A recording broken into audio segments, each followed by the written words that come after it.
Well, how's she going today, folks? I hope you're all doing really good. Well, I'm out in the old shop here this morning, got a hot coffee going. Just kind of regrouping on this acoustic I've been working on. This is an old Harmony that belongs to a good friend of mine. This is his first guitar. He purchased this in the early 80s. You can see he played it quite a bit. One of the viewers did point out that this guitar was made in Korea. Thank you for that information, Tony. I really appreciate that. So if you guys been following along, yesterday I pulled the fret wire out of this. There it is in the little cup. It was pretty much gone, so I ordered some new fret wire. We got some medium width, medium height fret wire on the way, so should feel pretty good. That's what I've been using mostly on the refrets I've been doing. I've had no complaints, and it just feels good to play on, really. So that being said, we'll get that cleaned up too. I got to clean up the fretboard a little bit, but we got a ways to go before we get to that. Today we're going to change the tuners. This has those really inexpensive, cheap tuners, and these aren't even original to the guitar. They had been put on there at some point. Not even sure. I may have done that many years ago. I really just can't remember.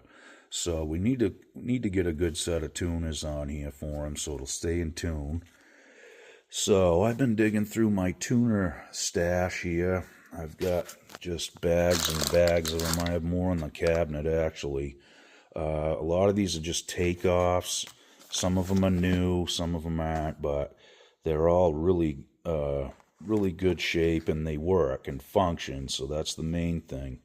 Now, some of these have been donated by a couple of good friends of mine that collect guitars, and they'll just swap out the inexpensive ones and put a good set of, lock-in tuners or whatever on the guitars. So they've been generous enough to donate these to the channel, and I'd like to give those guys a shout right now and say thank you for that. Now, what I do with these is I just pile them up in the cabinet. When somebody brings something in and they need a set of tuners, I usually just pass them along, no charge or anything. It's just, they were gifted to me, so I'm going to pass that along too. So, that being said, I did find a set of 3 on a side tuners. They're black. I think that'll look kind of cool with the black on black. I'm not really sure what these are. There is a logo there.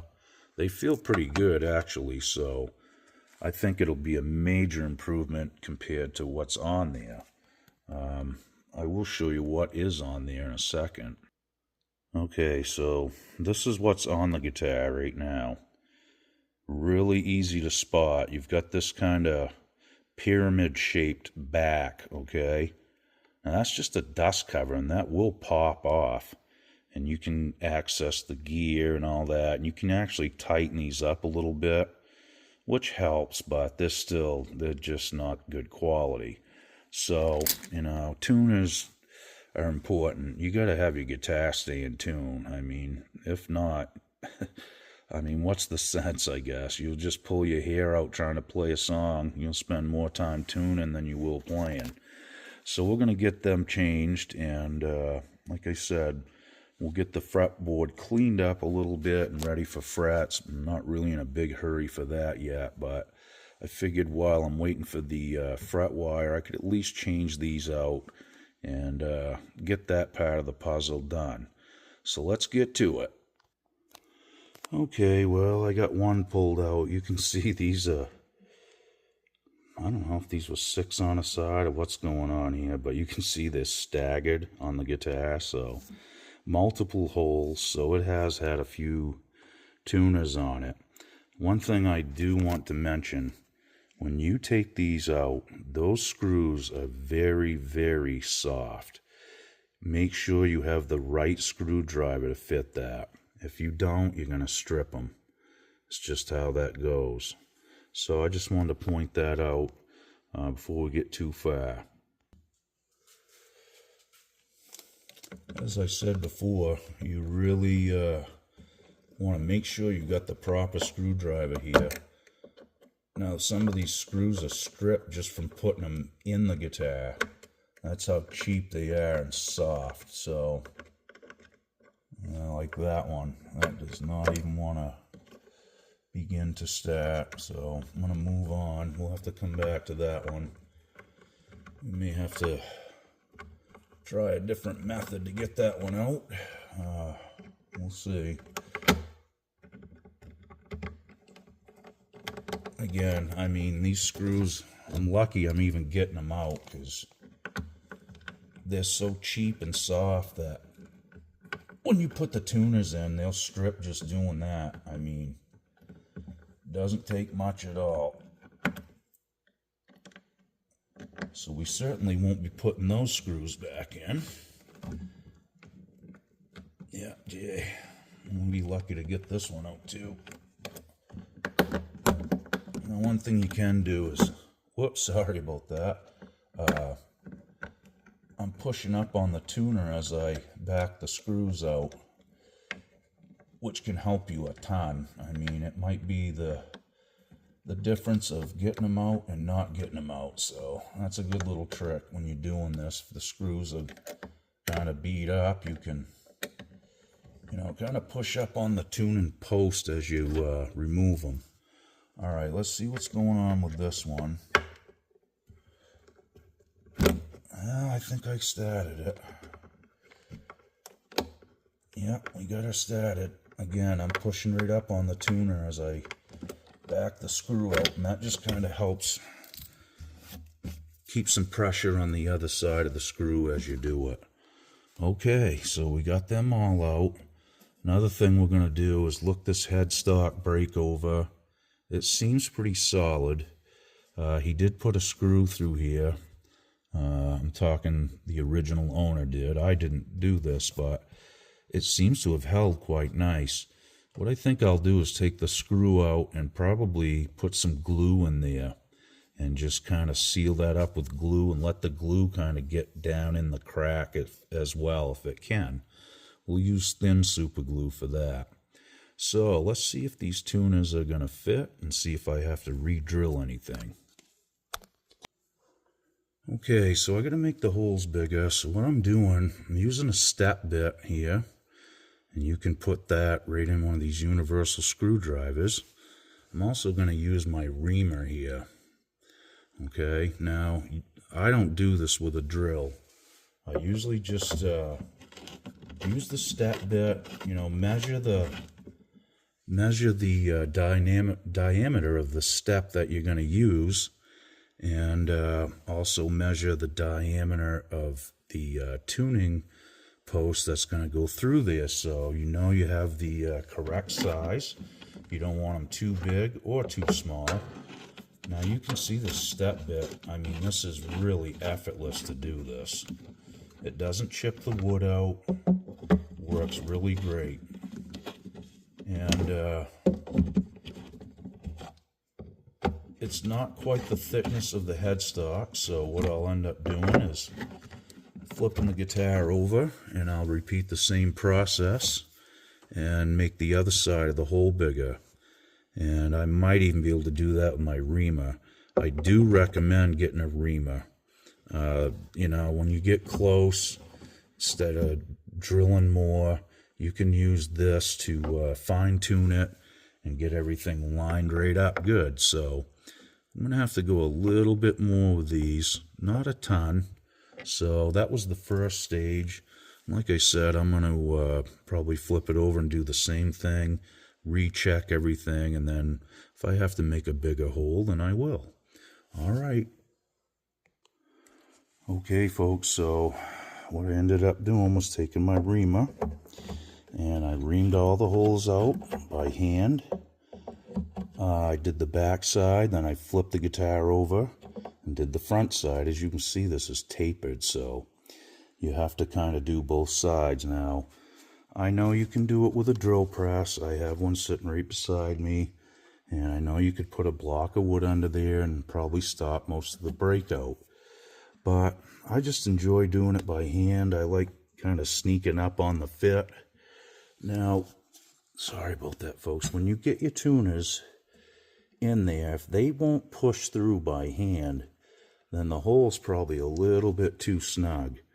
And the reason you want to kind of pay attention to that is if it's too tight, you could actually split the wood. As you can see, there's not much wood here from the outside of the hole to the edge of the headstock. So I always make sure I can push them down by hand like that and get them right down tight. So I know the hole is just right. Now, that's why I do this by hand. I really like to hand fit these. And like I said, I just enjoy doing it. Kind of slows me down and keeps me from making mistakes. Now, if this was an expensive guitar, I'd do the same exact process. I would not put it in a drill press. So again, you can use a step bit like these. And, you know, I do recommend getting one with the, if I can get on it. See how the distance on the steps is greater on that one than it is on this one, okay? Now, the thicker one is the way to go, because you can do, you know, halfway down through, flip it over, do the other half. As you can see, there's no chips or breakout or nothing around here. So this is just something I kind of stumbled onto by accident, and I've been doing it this way ever since. Works great for me, so I just thought I would pass that along, that you can do this without a power tool or a drill press. So the next move is just to fit these other ones. They should be pretty much ready to go. And then we can just put the tuners in. Now, here's something else I wanted to add. Okay, there is a screw hole there. I think we're going to be good as far as the lineup on the screw. Now, if there's no hole there, you want to definitely make a hole before you put a screw in. Remember how I told you those screws are really cheap? Well, they'll snap off inside your headstock, and then that's when the fun begins, okay? So there is a way to do that without a drill too. Now what I usually do is I'll take a pointed tool like an awl or a sharp and a screwdriver and make a mark, you know, line the tuner up, push this down through, make a mark, and then take the tuner out. And you can just tap on that with a hammer, or you can just do it by hand and push that down in and make a hole. I do that as well. I don't use a drill anymore doing it. I just use a sharp screwdriver or an awl and make my own hole. I've never had an issue with it. And again, I don't want to break a drill bit off in here or a screw. So make sure you make a hole. Don't just try to wind a screw in there with no hole, because you will break it. Trust me. Well, okay, folks, I'm going to keep pressing on here and see if I can get these other ones fit in. And we'll see what it looks like here in a minute. Okay, well, we got the holes all through. Everything fits nice. Nice, good, tight fit. Now, you don't want to pound these through here with a hammer. They don't need to be that tight. You don't want them loose either, but, you know, try to get that fit as close as you can. Again, I do recommend picking up a reamer. And, you know, the step bit thing does work quite well. Again, you know, I'm just trying to demonstrate how I do this. You can do it any way you'd like. If you prefer a drill press or power tools, that's totally fine. Again, this is my preferred method, and I just wanted to share it with you folks. I figured, you know, some of you guys may not have access to a drill press, just may not want to attempt it, you know, if it was your first time. So this is an easy way to do it. Like I said, it kind of slows you down and makes you fit every one. It doesn't take long. I mean, I've probably been 10 minutes on this whole thing, start to finish. Pretty much all I got left to do is put the washers and the threaded screws that go on the front side, and then we'll anchor the back after we line everything up, and should be good to go. I think they're going to look really cool too. So anyway, folks, I just wanted to share this next stage in this guitar repair's life, and hopefully this helps. And like I said, you know, just take things slow. There's no hurry, and that way you won't make mistakes and just cause yourself more work in the end. Okay, folks. Well, howdy, folks. Welcome back. I hope you're all doing really good. So, in the last video, I was installing these new tuners on this acoustic I'm working on. And I was getting ready to just line them up before I made the holes for the screws. And as you can see, it had some lines here from the old 3 on a strip tuners that probably came on the guitar originally. And, you know, I used to use just a block, a square block, and push it up against the tuners and try to line them up that way, which works as long as these are nice and square and flat. And then I'd make my holes, but sometimes they would move when I was trying to make the holes, and I'd have to keep readjusting. So I found this piece of mahogany I had laying around in the shop. Now you can see it's cut on an angle on one side, and this side is the factory edge, which is really straight. So what I did is I just kind of pushed this down in, because now we have a wedge here, and then I push in the direction of the straight side and just kind of push down a little bit at the same time, and that locks that in there really tight, and everything is dead square. So now what I can do is make my reference holes, and this is going to hold them in place for me while I do it. So I thought I'd share that little hack with you guys. Now what I'm going to do next is just pop it back out. I'll flip it over, do the same thing here. Now I would definitely screw these down as soon as they were lined up square, because that way when you push down, this tuner will move a little bit. So it's good to at least lock that one down so it's not going to move on you when you switch sides. Same thing, push it down, pull it in this direction towards the straight edge, and I didn't do it really hard, but I can get that to lock right in on this side. Same thing, and then I can make my holes without anything moving. Pop it back out, and you're good to go. Now I can see it did move that one just a little bit, but I didn't have a screw in it, so that's the way it goes. Now they are lined up on the line pretty good, actually, so I just thought I'd share that with you folks. It's a really easy thing to make, obviously. You just need a wedge, you know. It doesn't have to be mahogany either. It's just something I found, and I just wanted the straight side, like I said. But once I put that in there, and notice that it locked really nice, and it held those machines really nice and straight on the square side of the tuning machines here. So just a cool little trick, you know, and hopefully that helps you guys out. Like I said, it gives you the opportunity to work with both hands and make your reference marks for your screws and that sort of thing. I think I did tell you guys in the last video, I just use a pointed screwdriver or an awl to make my holes. I don't drill these at all. I just push this down in and twist it, what have you. I don't want to break a drill bit off in the headstock, and you got to do this before you put the screws in. If you try to put the screws in without a hole, they will break off. Just a word for the warning, then that's a mess. And drill bits can break off in there too if you're not careful. So I like to do it like that. It works great. You know, it only takes a second to do that. That will go right into mahogany or whatever wood you're working with. So just another little quick tip for you folks, and I hope you enjoyed that. Next thing I'm going to do is try to get this screw out of here, and had a headstock break, so I'm going to fill that with clear thin super glue. Maybe hope some of it goes down in there a little bit. So that's my next move on this one. Okay, let's see what happens here. All right,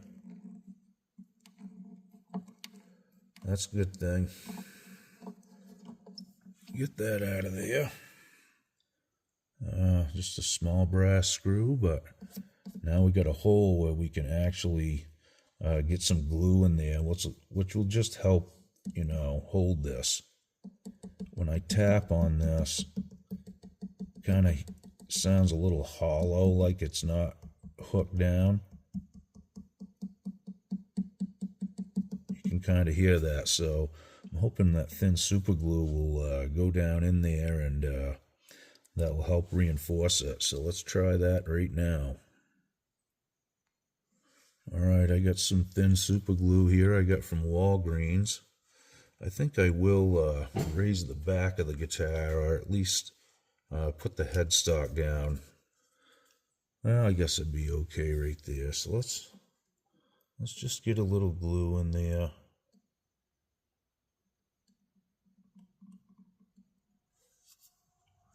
Okay, just going to kind of let that do its thing, and try not to get it on the guitar. Just take your time, that's all. It's not going to look perfect when we're done, but that's okay.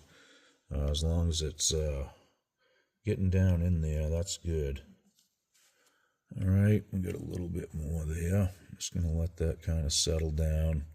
I'll clean this up a little bit with a razor blade with some tape on each side of it, and just kind of feather that off, and that should take care of it. But it is quite a void there. Another thing is, it's not a bad idea to tap on the headstock when you do this kind of stuff. Vibration helps a lot to get it, moving around and down in all these little cracks and voids. So another little tip for you. Okay, folks, I guess that's going to probably wrap this one up, and I got to move on to a few other projects here, but this was a good hurdle to get over on this guitar, is to get everything straightened out on the headstock here, and I'm going to make my marks next, put my screws in. Like I said, I'll make some holes with my awl, and should be good to go. The next thing, we'll have to probably repair a crack that's in the body. I was looking that over here a few minutes ago, and it's pretty substantial, so we're gonna have to pump some fish glue in there and seal that up as well. But the guitar is starting to become solid once again, so it'll be really exciting to finally hear this once it's been repaired, and probably in the best playability that it has ever been in since day one. So it'll be interesting. I'm sure the sound is going to be a lot different. Okay, folks, thanks again for watching. I do appreciate all the kind comments and all the views, and I'd like to welcome all the new subscribers to the channel too. This is how it goes. Some days I'm working on them, some days I'm playing them. It's just day to day. Hopefully that kind of breaks it up and it's not the same old thing for you guys. Okay, we'll see you real soon. Be good. Okie doke.